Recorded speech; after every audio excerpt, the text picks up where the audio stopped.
تو وہ ہے تہ داری. تہ داری کا مطلب ہوتا ہے گہرے معنی چھپے ہوئے ہوں جس کے اندر. اختر شیرانی کی نظمیں جو ہیں اس طرح کی نہیں ہوتی لیکن زبان زد عام ہوتی ہیں. اختر شیرانی کی شاعری میں ڈیش کوئی ماورائی چیز نہیں بلکہ عام انسان ہے. تو اس میں جواب ہے عورت. اختر شیرانی کے نزدیک شاعری کا ایسا جذبہ ہے جو ڈیش کی پیداوار ہے. تو اس کا درست جواب ہے عاشقانہ تنہائیوں کا.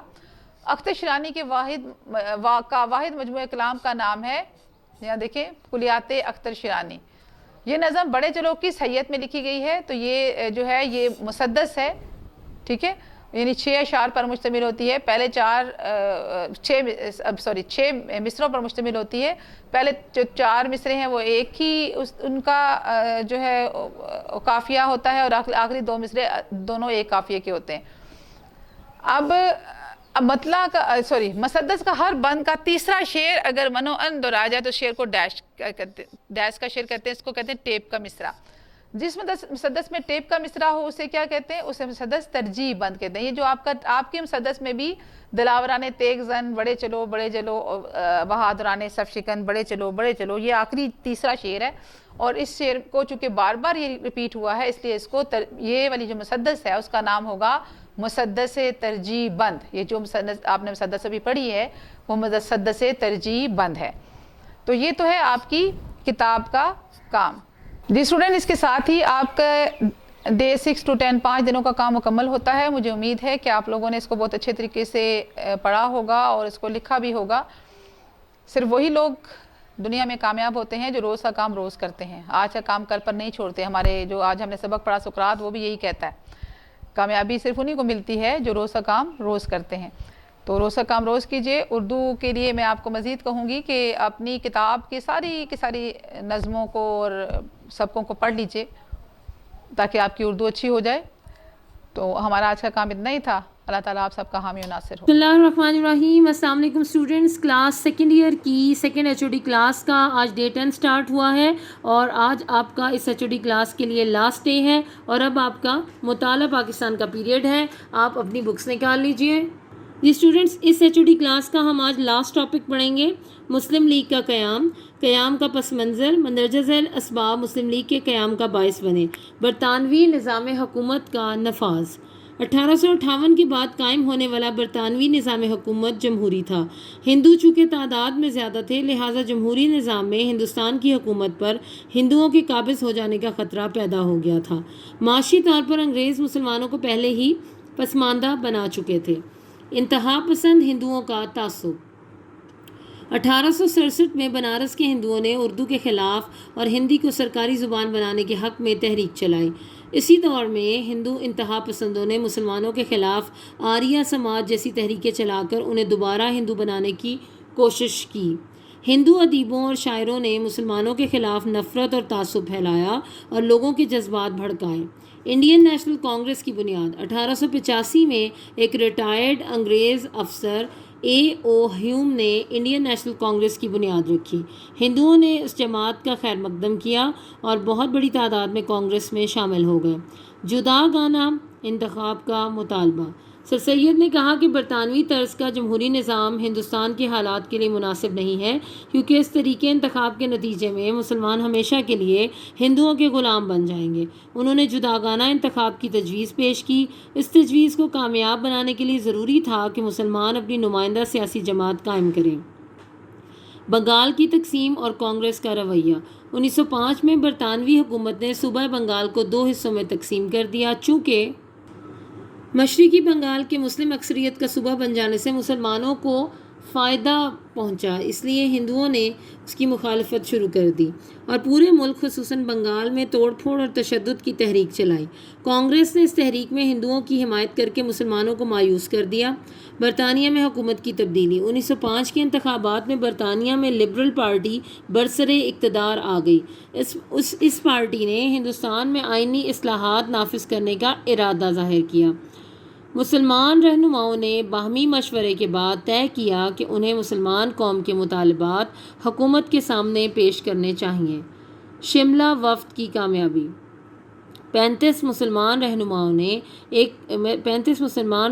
کے ایک وفد نے 1 اکتوبر 1906 کو شملہ میں وائس رائے لارڈ منٹو سے ملاقات کی اور مسلمانوں کے مطالبات وائس رائے کے سامنے پیش کیے، جن میں اہم ترین مطالبہ یہ تھا کہ تمام نمائندہ اداروں میں مسلمانوں کے لیے نشستیں مخصوص کی جائیں۔